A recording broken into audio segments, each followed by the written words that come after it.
On raconte l'histoire d'un homme qui s'appelait Meir, un tzaddik, et qui souhaitait énormément, son plus grand rêve était de rencontrer Eliyahu Hanavi. Un jour, il rentre chez son Rav, un Admour, et lui dit Rav, j'ai vraiment besoin de vous aujourd'hui. Le Rav tente de l'aider et lui dit comment puis-je t'aider aujourd'hui.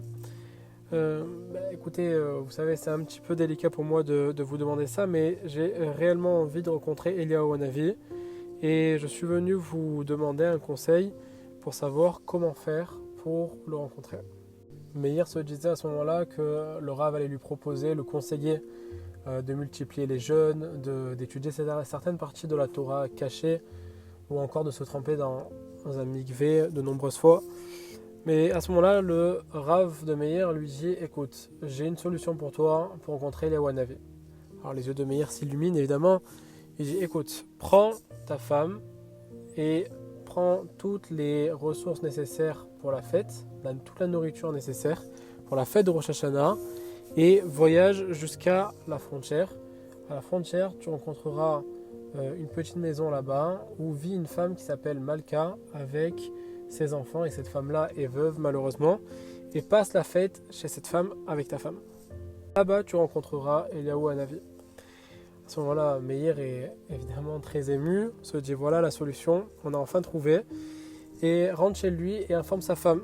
Sa femme suit le plan et dit allons-y, allons à la rencontre d'Eliyahu Hanavi. Il prépare donc quelques jours avant Rosh Hashanah toutes les ressources nécessaires, les repas, leurs affaires et partent en direction de la frontière.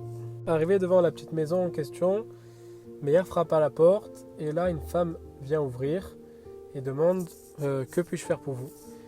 Meir lui dit je cherche une femme du nom de Malka, est-ce que vous la connaissez? À ce moment-là la dame répond oui c'est bien moi Malka.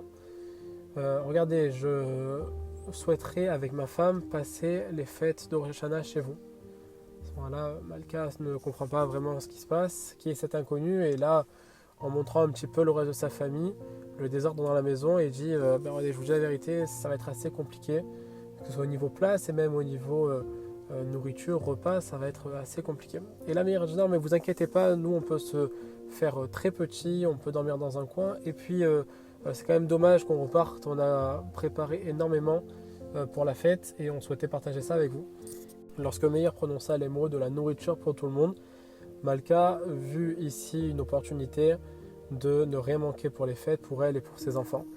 À ce moment-là, elle se décida et accepta de recevoir Meir avec sa femme chez elle pour Rosh Hashanah. Meir fut très content et se dit voilà l'opportunité de rencontrer Eliyahu Hanavi qui revient. Et à ce moment-là, la fête va commencer. Meir va se rendre à la synagogue et il recherche dans cette synagogue éventuellement une personne âgée avec une grande barbe blanche qui pourrait être Eliyahu Hanavi. Il ne le trouve pas, il se dit c'est peut-être un peu tôt. Il rentre, fait le Seder de Rosh Hashanah avec donc la famille, Malka et ses enfants ainsi que sa femme à lui. Et le Seder va se dérouler. Le lendemain, Meir retourne à la synagogue, cherche à nouveau un monsieur avec une barbe blanche ou bien une grande tunique blanche, se dit Eliyahu Hanavi est peut-être venu ce matin et là il ne trouve pas encore. Sa femme le rassure, lui dit regarde, la fête n'est pas terminée, c'est peut-être pas trop tard, on va trouver. Puis les tfilotes vont s'enchaîner, les jours vont passer et toujours pas de Eliyahu Hanavi. Meir est complètement déçu, il termine la fête avec sa femme, remercie Malka et ses enfants, puis rentre chez lui. Quelques jours après, Meir se rend chez son Rav. Son Rav l'accueille avec un grand sourire. Alors Meir, comment s'est passé les fêtes de Rosh Hashanah? Rav, les fêtes sont bien passées, mais bon, je dois vous dire la vérité, pas de signe de Eliyahu Hanavi. Je ne l'ai toujours pas rencontré. Et là, le Rav de Meir va lui dire écoute, j'ai une solution pour toi qui va fonctionner cette fois-ci. À ce moment-là, Meir est très content. Le Rav lui dit regarde, prends ta femme, prends de la nourriture comme il se doit et voyage chez Malka et ses enfants pour la fête de Kippour et passe la fête de Kippour là-bas. Cette fois-ci, tu rencontreras Eliyahu Hanavi. Meir est très heureux car il espère à nouveau, il rentre informer sa femme est d'accord et les voilà repartis quelques jours après en direction de la frontière pour aller passer la fête de Kippour chez Malka et ses enfants. Arrivé devant la porte, il s'apprête à taper alors qu'il entend des cris à l'intérieur de la maison. Il en reconnaît le fils de Malka, un de ses enfants, qui parle très fort vis-à-vis de sa mère et lui dit écoute maman, je ne pourrai pas jeûner pour Kippour. Pourquoi je ne pourrai pas jeûner? Parce que j'ai très faim, il n'y a rien à manger à la maison et malheureusement je ne peux pas jeûner 2 jours, c'est impossible. Sa mère lui dit pourquoi tu ne pourras pas jeûner? On va trouver une solution. Non, non, mais je ne pourrai pas jeûner, je t'assure, c'est contre mes forces, j'ai très faim et tous les gens mangent avant Kippour et nous on n'a pas de quoi manger avant Kippour. On ne peut pas faire 2 jours de jeûne, c'est impossible. À ce moment-là, Meir ne sait pas quoi faire, il n'ose pas taper à la porte, il attend alors avec sa femme. Soudain, de derrière la porte, Meir entend un grand silence, puis il entend Malka reprendre avec beaucoup d'émotion. Venez mes enfants, asseyez-vous tous. Écoutez, nous allons tous prier maintenant à Hachem du plus profond de notre cœur. De la même manière qu'il nous a envoyé Eliyahu Hanavi pour Rosh Hashanah, avec toute cette nourriture pour qu'on passe une excellente fête, nous allons prier maintenant pour qu'il puisse nous le renvoyer à nouveau pour passer une très bonne fête de Kippour.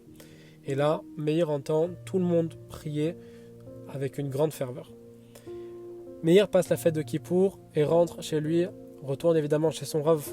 Et là, son Rav le voit arriver avec un sourire et lui dit « Alors, tu as compris que c'était toi, Eliyahu Hanavi ?» Dans la vie, tout le monde souhaiterait rencontrer Eliyahu Hanavi. Tout le monde l'imagine avec une grande barbe blanche, une grande tunique blanche. Et en réalité, Eliyahu Hanavi peut être chacun de nous vis-à-vis de l'autre. N'attends pas de rencontrer Eliyahu Hanavi, mais deviens toi-même Eliyahu Hanavi pour pouvoir aider tous les autres. De bonnes nouvelles. Shabbat Shalom.